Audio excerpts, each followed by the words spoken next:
Okay students, आज हम start करने वाला है हमारा chapter number 5 factors and multiples. Okay, आज हम न्यूज़ चैप्टर शुरू करने वाले हैं, चैप्टर नंबर 5। तो स्टार्ट करते हैं पहले फैक्टर से। फैक्टर्स क्या होते हैं मैं आपको बताता हूँ।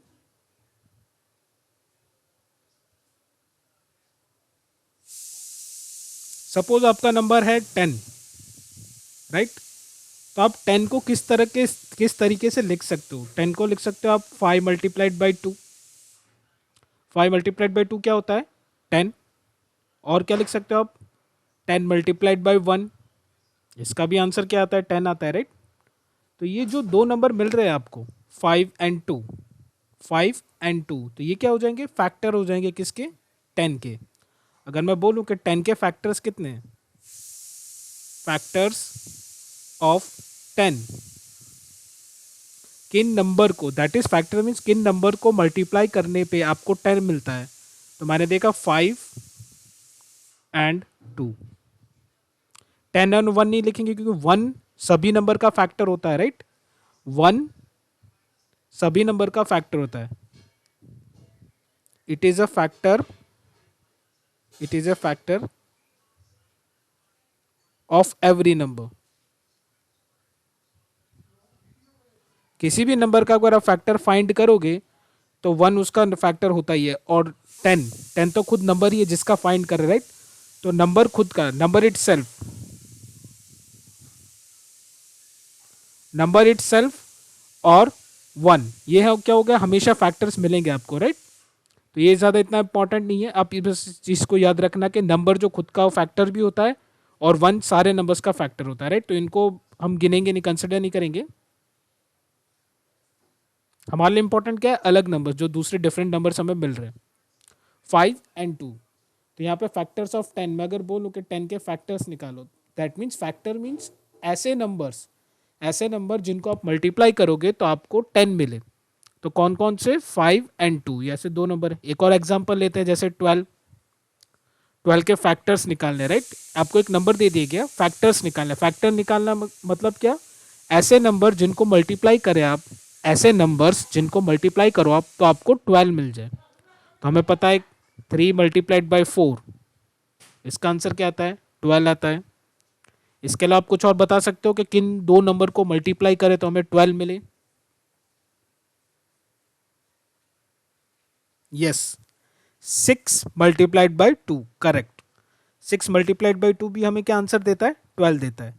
तो मैं यहां पे लिखूं फैक्टर्स, फैक्टर्स ऑफ 12। तो कौन कौन से नंबर मिले मुझे? 2, 3, 4 and 6। 2, 3, 4 and 6, क्योंकि 3 × 4 करता हूं तभी भी मुझे 12 मिल रहा है। 6 × 2 करता हूं तभी भी मुझे क्या मिल रहा है? 12 मिल रहा है, राइट। तो फैक्टर्स ऑफ 12 इतने नंबर हो गए।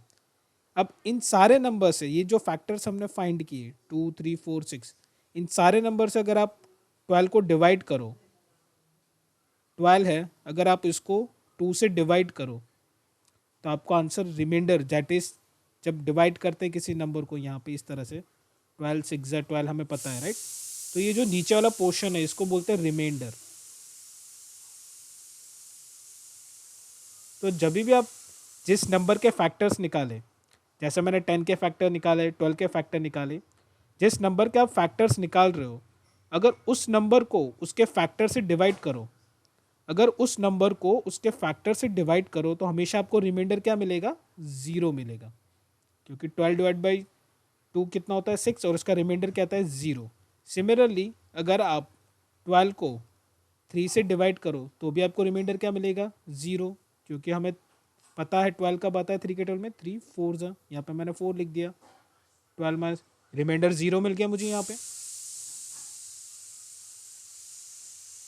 सिमिलरली 4 से आप डिवाइड करो, 6 से डिवाइड करो तो आपको रिमाइंडर हमेशा क्या मिलेगा? 0। मतलब फैक्टर ऐसा नंबर है, राइट। फैक्टर ऐसा नंबर है जिसको आप, जिसके फैक्टर्स निकाले आपने, जिसके आपने फैक्टर्स निकाले, जिन नंबर्स के फैक्टर्स निकाले, अगर उन नंबर को उनके फैक्टर से डिवाइड करो, अगर उन नंबर को उनके फैक्टर से डिवाइड करो तो आपको रिमाइंडर हमेशा क्या मिलेगा?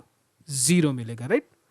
तो आप पहला स्टेप इसी में ध्यान रखिए कि किसी नंबर्स के फैक्टर्स क्या होते हैं। फैक्टर ऐसी चीज होती है, ऐसे नंबर्स होते हैं जिनको मल्टीप्लाई करते हैं तो आपको वो नंबर पूरा मिलता है। जैसे मैंने फैक्टर्स ऑफ 12 फाइंड किए तो क्या है 5 एंड 2, क्योंकि 5 और 2 को मैं जब मल्टीप्लाई करता हूँ तो मुझे आंसर क्या मिलता है 10 मिलता है। सिमिलरली नेक्स्ट नंबर कौन सा लिया था 12, 12 के फैक्टर्स फाइंड करने थे हमें। ऐसे नंबर जिनको मल्टीप्लाई करें हम लोग तो हमें आंसर क्या मिले 12 मिले। सो 3 मल्टीप्लाइड बाई 4 इसका भी आंसर क्या आता है 12। 6 मल्टीप्लाइड बाई 2 इसका भी आंसर क्या आता है 12। तो मैंने ये तीनों सार और जितने भी नंबर है उनको सबको लिखना है, राइट। तो मैंने 2 3 4 6 ये क्या हो गए 12 के फैक्टर्स हो गए। अब छोटी सी एक एक्टिविटी करते हैं हम लोग। सपोज एक बॉक्स दिया गया, राइट आपको।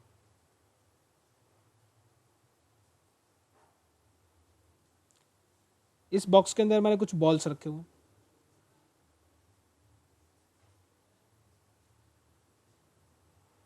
अब मैं आपसे पूछता हूं कि इस बॉक्स में कितने बॉल्स हैं, राइट। इस बॉक्स में आप कितने बॉल्स हैं। आप फर्स्ट स्टेप क्या करोगे, आप गिनना शुरू कर दोगे, राइट। 1 2 3 4 5 6 7 8 9। आप बोल दोगे सर इसके अंदर 9 बॉल्स हैं। मैं बोलूँगा करेक्ट, आपने सही काउंट किया है, 9 बॉल्स है, राइट। सिमिलरली मैं एक और बॉक्स देता हूँ आपको।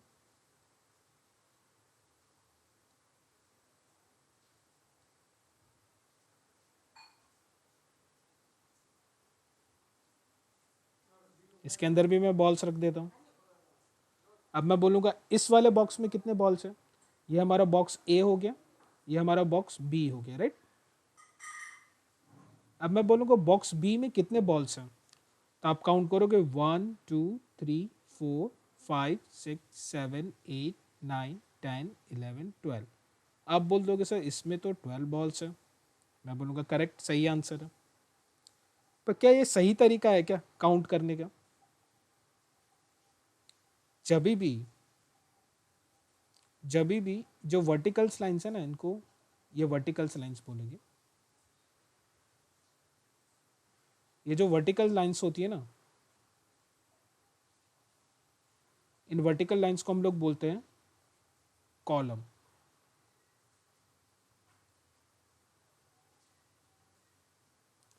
और ये जो हॉरिजॉन्टल लाइंस है, ये जो हॉरिजॉन्टल लाइंस है इनको हम लोग बोलते हैं रोज, राइट।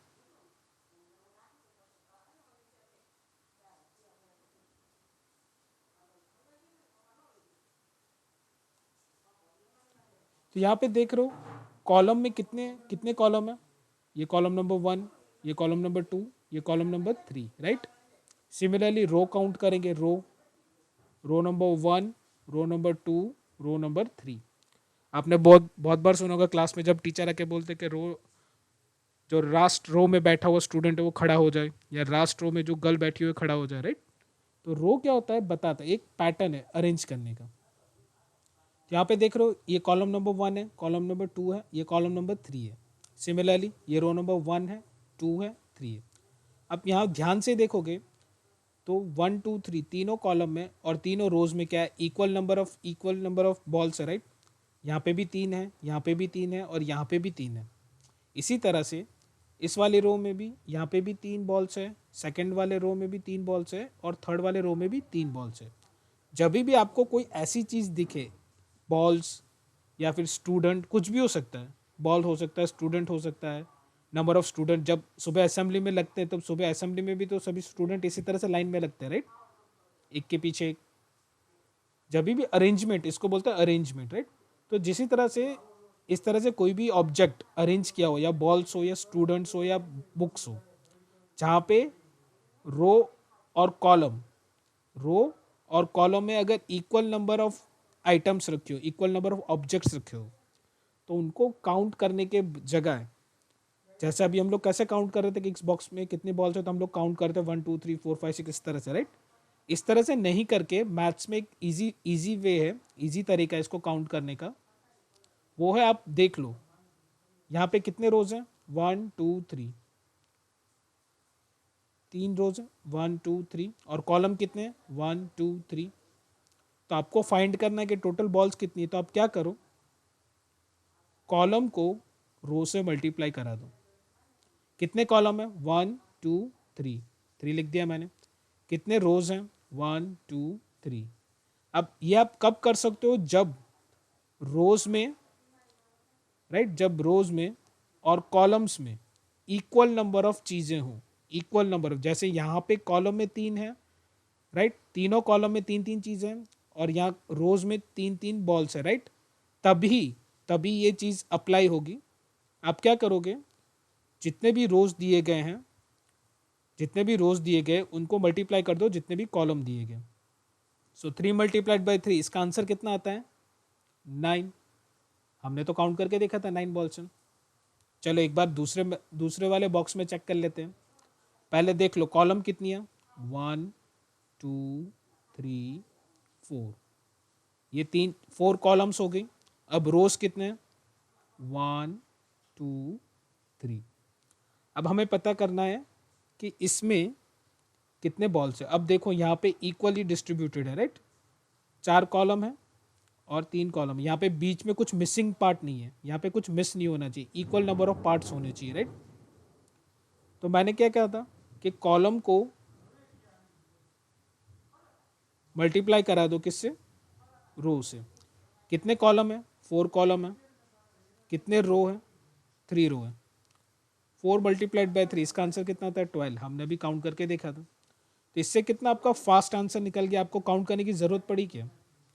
सपोज असेंबली की बात कर ले, अब सुबह सुबह असेंबली में अगर सारे स्टूडेंट प्रेजेंट हैं और एक भी स्टूडेंट मिसिंग नहीं है, तो सोचो कितने सारे स्टूडेंट होंगे असेंबली में सुबह सुबह। बहुत सारे स्टूडेंट होंगे।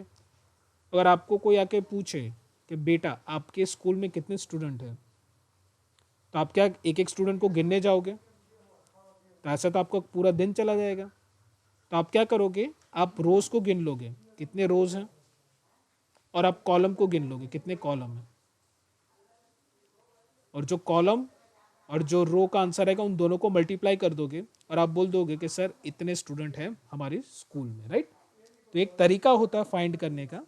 ये मैथ्स में काफ़ी इजी तरीका है जब आपको नंबर ऑफ आइटम्स फाइंड करनी हो। पर ये कंडीशन ज़रूरी है कि इसमें सारे इक्वल नंबर्स हो, मिसिंग नहीं होना चाहिए। जैसे अगर ये बॉल यहाँ पे नहीं होता, सपोज ये बॉल यहाँ पे नहीं होते, राइट, ये 2 बॉल्स नहीं होते, तो क्या मैं, कितने कॉलम है? 3 कॉलम है। कितने रो हैं? 3 रो हैं। तो 3 मल्टीप्लाइड बाई 3, तो 9 बॉल्स होनी चाहिए। पर अगर मैं काउंट करूँ तो 1 2 3 4 5 6 7, यहाँ पे तो 7 बॉल्स निकल रही है। तो ये आंसर तब गलत हो जाएगा, राइट, कुछ मिसिंग नहीं होना चाहिए, तभी आप इस तरह से आंसर निकाल सकते हो। अब ये चीज़ कहाँ पे यूज़ होगी हम लोग देखते हैं, राइट। सपोज हमने अभी फैक्टर्स निकाले थे, कौन कौन से नंबर के फैक्टर्स निकाले थे? एक हमने 10 के फैक्टर्स निकाले थे और एक हमने किसके निकाले थे फैक्टर? 6 के निकाले थे, राइट। 10 और 6 के नहीं, 12 के निकाले थे, राइट। हमने 10 और 12 के फैक्टर्स निकाले थे, राइट। अब ये चीज़ कैसे यूज होगी मैं देखते हैं हम लोग यहाँ पे। आप पहले तो 10 बॉल्स अरेंज कर लो। कितने? 10 बॉल्स।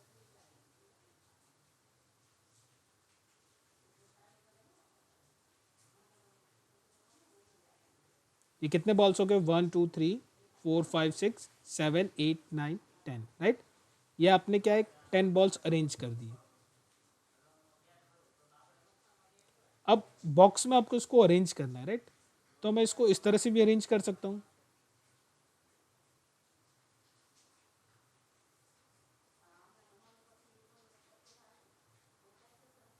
एक तरीका क्या हो गया, मैंने ये रो बनाई, राइट। एक रो में कितने बॉल है? 5 बॉल है। और दूसरी और 5 बॉल्स मैं नीचे लगा दूंगा यहाँ पे।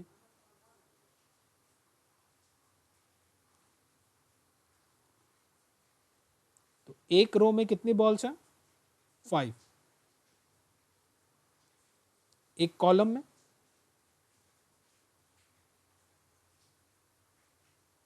एक कॉलम में कितनी बॉल्स हैं? 2। अब ऐसे कितने रोज हैं? 1 एंड 2। तो आपके पास 2 रो हो गए। कॉलम्स कितने? 1 column, second column, third column, 4 column, fifth column. तो आपके पास कॉलम कितने हैं? 5। देख लो कुछ मिसिंग भी नहीं हो रहा, यहाँ पे सब इक्वली अरेंज किया गया है। और अभी मैंने बताया था कि ये कितने चीज़ें कितने आइटम से कैसे कैलकुलेट करेंगे, कॉलम को मल्टीप्लाई करा दो रो से। तो कॉलम कितने हैं 5, रो कितने हैं 2, 5 मल्टीप्लाइड बाई 2, ये आपको आंसर क्या दे रहे हैं 10 दे रहे हैं।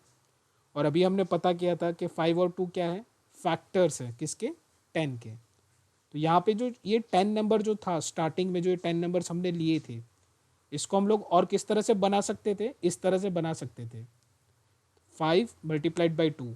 तो मैंने अरेंज किया इन बॉल्स को अरेंज किया इस तरह से, जहाँ पे हर एक कॉलम में कितने हैं, ऐसे कितने कॉलम बनाए 5 कॉलम्स बनाए, और ऐसी रो कितनी बनाई 2। दूसरा नंबर था हमारा 12, राइट। हमारा दूसरा नंबर था 12। तो ये ऑलरेडी 10 बॉल्स तो है ही, तो इसमें मैं 2 बॉल्स और ऐड कर दूंगा।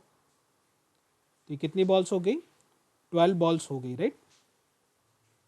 अब इन 12 बॉल्स को हमने फैक्टर्स पहले तो अरेंज करूंगा मैं, राइट। इसको अरेंज करते हैं हम लोग अच्छे से। मैं 4 कॉलम्स बनाता हूँ, 4 columns, 1 first column, second column, third column, fourth column, right. अब रोज कितनी बनेगी, मैंने यहाँ पे स्टार्टिंग की 4 बॉल्स ले ली। अब 4 बॉल्स और मैं उठाऊंगा यहाँ से, तो मैंने वापस इधर नीचे रखा इन 4 बॉल्स को। अभी भी कितनी 4 बॉल्स बच रही है, इन 4 बॉल्स को भी उठा के मैंने यहाँ पे रख दिया। आप देख रहे हो कॉलम, कितने कॉलम बने 1 2 3 4, कॉलम कितने बने 4 कॉलम बने। अब रो को काउंट करते हैं, रो कितनी बनी हमारी 1 2 3, 3 कॉलम्स बनी, राइट। अब अभी हमने पता किया था कि ये कितनी आइटम से कैसे कैलकुलेट करेंगे, रो को मल्टीप्लाई करा देंगे कॉलम से, राइट। सो 4 मल्टीप्लाइड बाई 3, इसका आंसर कितना आता है 12। और हमें पता है कि 12 बॉल्स थी, इन्हीं को हमने क्या किया अरेंज किया। तो ये फैक्टर्स क्या आता है, फैक्टर्स ये बताता है कि कोई भी नंबर आपने लिया तो ये किन नंबर को मिला के बनता है, किन नंबर्स को मल्टीप्लाई करने पे या किन नंबर्स को इस तरह से आप अरेंज करो। एक तरह का हो गया मल्टीप्लिकेशन से, दूसरा ये तरीका हो गया अरेंजमेंट के थ्रू, राइट।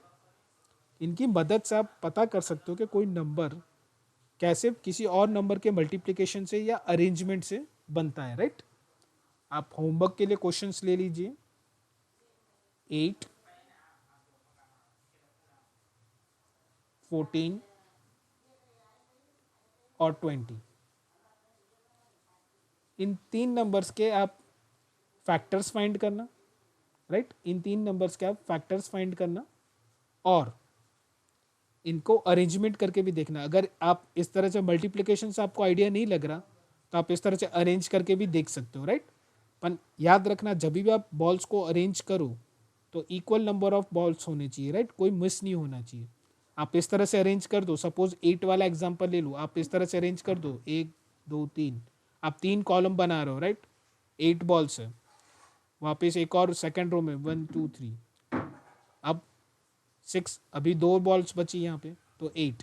तो यहाँ पे एक पार्ट क्या हो रहा है मिसिंग हो रहा है, राइट, एक मिसिंग हो रहा है। तो ये नहीं चलेगा, इस तरह से अरेंज नहीं करना है। इस तरह से अरेंज करना है कि इक्वली डिस्ट्रीब्यूट हो जाए, राइट। इस तरह एक फॉर्म अच्छे से एक बॉक्स या रेक्टेंगल बनना चाहिए, राइट।